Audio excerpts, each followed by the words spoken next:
Hello, my name is Jimmy Shaw, and I'm a student at Southern Nazarene University, and this is my current event presentation over authoritarianism. Is there currently a risk of democracy converting? So, what exactly is authoritarianism? Authoritarianism is individual freedom that belongs to the state. And with that control, they do basically what just benefits the state and not the individuals living within the state. So, the difference between democracy and authoritarianism is placement and control of that freedom.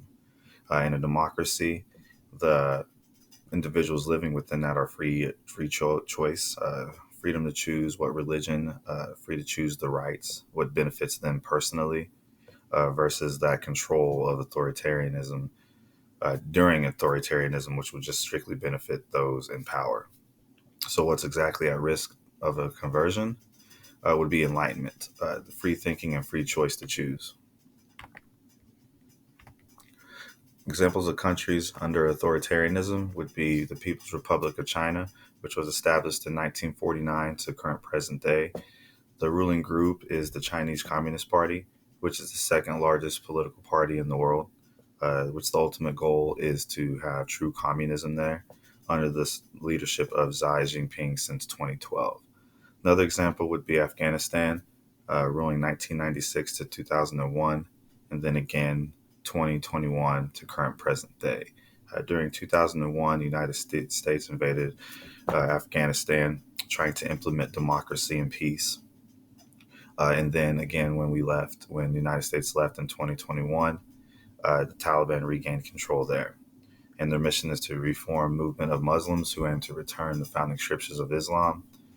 Uh, and with that, they have some restriction of human rights, particularly for women and children. Another example would be the Russian Federation, established in 2002 to current present day. The ruling group and individual there is United Russia under the leadership of Vladimir Putin. United Russia is a conservative political party, which is the largest political party in Russia, currently holding 72% of seats in House. Vladimir Putin is a former intelligence officer that was president or is president since 2012. And before that, he was prime minister. Events demonstrating risk of democratic countries' conversion to authoritarianism.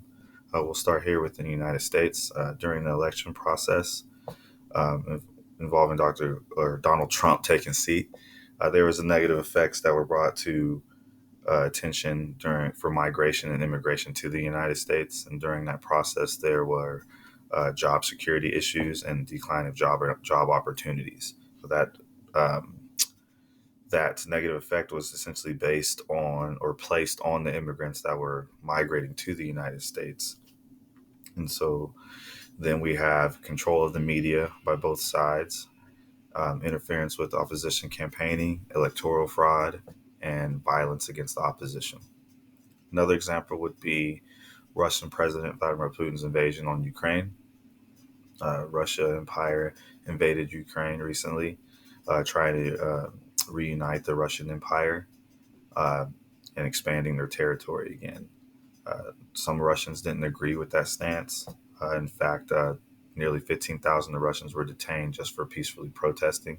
So even though they didn't agree with the invasion, they don't really have a choice. They just have to go with whatever the Vladimir Putin and that political party thinks is best for the region and state. Another example would be COVID-19 pandemic. During the COVID-19 pandemic, there was fear of spreading the virus. Through that fear of spreading the virus, there was mandatory lockdowns of businesses, which in turn had job losses, mandatory mask wearing, and essentially somewhat COVID-19 vaccinations of mandating. There was employees that were forced to take the vaccination or they would lose their job. Um, and then the mask wearing, people had to wear the mask in public or they would be subjected to some kind of fine.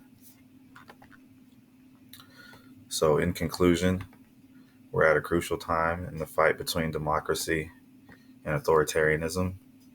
With the continued aggression of Russia against its democratic neighbors, the assault on our election process and institutions here in America, there's a disillusionment in the democratic process and at an all-time high, and misinformation running rampant, and a fear of losing their spot in a changing world. People are just looking for something they can hold on to. So these are just prime conditions for individuals and groups to come forward and claim themselves as savior to the people, promising different things.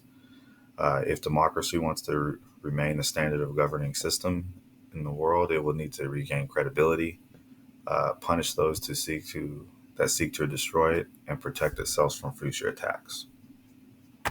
That concludes my presentation.